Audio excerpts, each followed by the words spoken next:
Hi guys, I am V S Bharathi. இன்னைக்கு உலகத்தில் என்னெல்லாம் நடந்துகிட்டு இருக்கு அப்படின்னா, ரஷ்யா உக்ரைன் போர் ஒரு பக்கம் தீவிரமாக நடந்துட்டு இருந்தாலும் அதையுமே தீவிரப்படுத்துகிற மாதிரி இப்போ அமெரிக்கா மற்றும் ஈரானோட போர் ரொம்பவுமே பயங்கரமாக போயிட்டு இருக்கு. இது சம்பந்தமாக ஈரானில் ஆயதுல்லா கமேனி அப்படின்றவர் உயிரிழந்ததை தொடர்ந்து இப்போ அதிபயங்கரமான தாக்குதல்களை ஈரான் செஞ்சுக்கிட்டு இருக்காங்க. Israel, Saudi Arabia, Dubai, Qatar போன்ற பல இடங்கள்ல ஈரானானது ட்ரோன் தாக்குதல்களை நடத்திட்டு இருக்காங்க. இது சம்பந்தமா ஹார்முஸ் ஜலசந்தி இன்னைக்கு வரைக்குமே மூடப்பட்டிருக்கு. இதை தொடர்ந்து பொருளாதார நிலை மற்றும் பங்கு சந்தைகளின் விலை நிலை ரொம்பவுமே அதிகமாக இருக்க போகுது அப்படின்னு சொல்லி உலக நாடுகள்ல பயங்கரமான எச்சரிக்கை வந்திருக்கு. உலக நாடுகள் இந்த போர்ல ஈடுபடுறதுக்கு வாய்ப்பு இருக்கா அப்படின்னு கேட்டா, ஈடுபடுறதுக்கு நேரடியா எந்தவித வாய்ப்பும் இல்லை. பட் இருந்தாலுமே மறைமுகமா உதவி செஞ்சிட்டு தான் இருக்காங்க. அதாவது சீனா மற்றும் ரஷ்யா அவங்களுக்கு தேவையான, அதாவது ஈரானுக்கு தேவையான ஆயுதங்கள் ஆகட்டும், அதுக்கு தேவையான அணுகுண்டுகள் ஆகட்டும், இதுகளை மட்டும்தான் இவங்க மறைமுகமா கொடுத்துக்கிட்டு இருக்காங்களே தவிர இராணுவ வீரர்கள் மற்றும் அவங்களுக்கு தொடர்பான எந்தவித செய்திகளையுமே அவங்க நேரடியா கொடுக்கல. S-400 மற்றும் பல அணு ஆயுதங்களை ரஷ்யாவானது ஈரானுக்கு வழங்கிட்டு இருக்காங்க.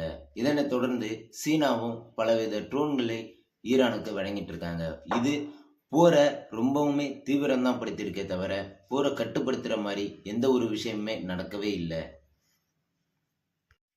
ஐநா சபையில போரை கட்டுப்படுத்துற மாதிரி அனைத்து நாடுகளுமே பேச்சுவார்த்தை நடத்தணும் அப்படின்னு சொல்லி பேச்சுவார்த்தை போயிட்டு இருக்கே தவிர இன்னமும் அது சம்பந்தமான நடவடிக்கைகள் எதுவுமே ஏற்படுத்தப்படல. போர்ல வடகொரியா ஈடுபடுமா அப்படின்னு சொல்லி சோசியல் மீடியாவில் பயங்கர ட்ரெண்டிங்கா கேள்விகள் கேட்கப்படுது. போர்ல வடகொரியா நேரடியா ஈடுபடுறதுக்கு எந்தவித வாய்ப்பும் இல்லை. இராணுவ ரீதியாகவும் ஈடுபட வாய்ப்பு இல்லை. அணு ஆயுதங்களை தொடர்ந்து ஈரானுக்கு வழங்குறதுக்கு மட்டுமே வாய்ப்பு உள்ளதாக தகவல்கள் வெளியாக்கப்படுது. வடகொரியாவை கண்டு உலக நாடுகளே அஞ்சறது ஏன் அப்படின்னு சொல்லி சோசியல் மீடியாவில் கேள்விகள் கேட்கப்படுது. அதாவது வடகொரிய அதிபர் கிம் ஜாங் உன் அப்படின்றவர் பேச்சுவார்த்தைக்கு முன்னாடியே அணு ஆயுதங்களை கையில் எடுத்துருவாரு அப்படின்னு சொல்லி பேசப்படுது. அதாவது நீங்க நரிதந்திரமா பிளான போட்டுட்டு இருக்கும்போதே இவரு குண்டை போட்டுருவாராம். இது ரொம்பவுமே கணிக்க முடியாத ஒரு செயலா இருக்கு அப்படின்றதுனால உலகமே இவரை பார்த்து பயப்படுறாங்க.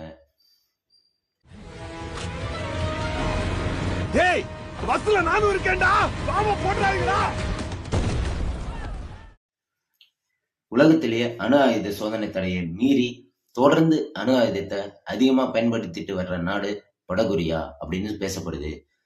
தற்போதைய நிலவரப்படி வடகொரியாவிடம் 40 முதல் 60 வரை அணு ஆயுதங்கள் இருக்கலாம் என்று கணிக்கப்பட்டு இருக்கு. அதாவது வடகொரியாட்ட இருக்கிற ஹவாசாங் 17 மற்றும் ஹவாசாங் 18 அப்படின்ற ஏவுகணைகளை வச்சு உலக நாடுகளில் இருக்கிற எந்த ஒரு பகுதியா இருந்தாலும் அக்யூரேட்டா அழிக்க முடியும் அப்படின்னு சொல்லி பேசப்படுது. இது எங்கிருந்து வச்சு லான்ச் பண்ணுவாங்க அப்படின்னா, லான்ச்சர்கள்லையும் வச்சு லான்ச் பண்ண முடியும், ஏவுகணைகள்லையும் வச்சு லான்ச் பண்ண முடியும், நீர்மூழ்கி கப்பல்கள் அப்படின்னு எல்லா வித இடத்துலையுமே வச்சு இதை லான்ச் பண்றதுனால, அதாவது இதை அக்யூரேட்டா குறிப்பிட்டு அழிக்கணும் அப்படின்றது ரொம்பவுமே கணிக்க முடியாத ஒரு செயலா இருக்கு. அதாவது இத்தகைய சிறப்பு மிக்க பொருட்கள் இவர்கிட்ட இருக்கிறதுனால சோசியல் மீடியாவில் இவரை குறிப்பிட்டு என்கிட்ட எல்லா வித ஜாமானுமே, விளையாட்டு ஜாமானுமே இருக்கு, ஆனாலுமே என்கிட்ட யாருமே விளையாட வர மாட்டாங்க அப்படின்னு சொல்லி இவர் அழுகுற மாதிரியுமே சோசியல் மீடியாவில் மீம்ஸை கிரியேட் பண்ணி ஃபன்னியா ஒரு விஷயங்கள் போயிட்டு இருக்கு. இது ரொம்பவுமே ஆச்சரியமூட்டுற ஒரு விஷயமா போயிட்டு இருக்கு. ரசாயன ஆயுதங்கள். அந்நாட்டிடம் சுமார் 5000 டன் எடையுள்ள ரசாயன உயிரியல் ஆயுதங்கள் இருக்கிறதுனால இவங்களை கண்டு உலக நாடுகளே அஞ்சுது. ஏன்னா இவர் தான் எப்ப என்ன பண்ணுவாரு அப்படின்ற ஒரு விஷயமே தெரியலையே.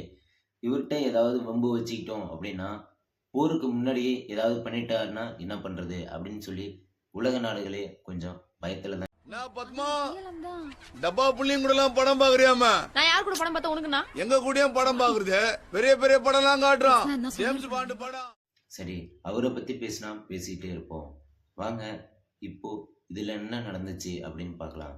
அதாவது ஈரானுக்கு ஆதரவு அளிக்கிற விதமா இப்போ ஹிஸ்புல்லா அமைப்பு அவங்களுக்கு சாதகமா பேசிட்டு இருக்காங்க. அவங்களுக்கு சாதகமா இஸ்ரேல் மீது குண்டுகளையும் பாய்ச்சிக்கிட்டு இருக்காங்க. ஏமன்ல இருக்கிற ஹூதி கிளர்ச்சியாளர்கள் செங்கடல் வழியா போற அமெரிக்க கப்பல்களை மறைமுகமா தாக்கிட்டு இருக்காங்க. இது ஈரானுக்கு ரொம்பவுமே ஆதரவா அமைஞ்சிருக்கு. அமெரிக்காவுக்கு ஆதரவா பிரிட்டன், பிரான்ஸ், ஜெர்மனி இந்த நாடுகள் அமெரிக்காவின் இந்த தாக்குதலில் நேரடியாக பங்கேற்றிருக்கா அப்படின்னு கேட்டால் இது வரைக்குமே இல்லை. ஆனால் அமைதி பேச்சுவார்த்தை நடத்தப்படும் அப்படின்னு சொல்லி ஐநா சபையில் பேச்சுவார்த்தை நடத்துறதுக்கு ஏற்பாடுகள் செஞ்சிட்டு இருக்காங்க. அணுசக்தி மையங்களான நட்டான்ஸ், ஃபோர்டோ போன்ற இடங்களில் அமெரிக்கா அட்டாக் பண்ணியிருக்காங்க. இப்போ இன்னைக்கு வரைக்குமே ஆனாலும் எங்ககிட்ட அணுசக்தி இல்லை அப்படின்ற மாதிரி தான் தகவல்கள் வெளியாயிட்டு இருக்கு.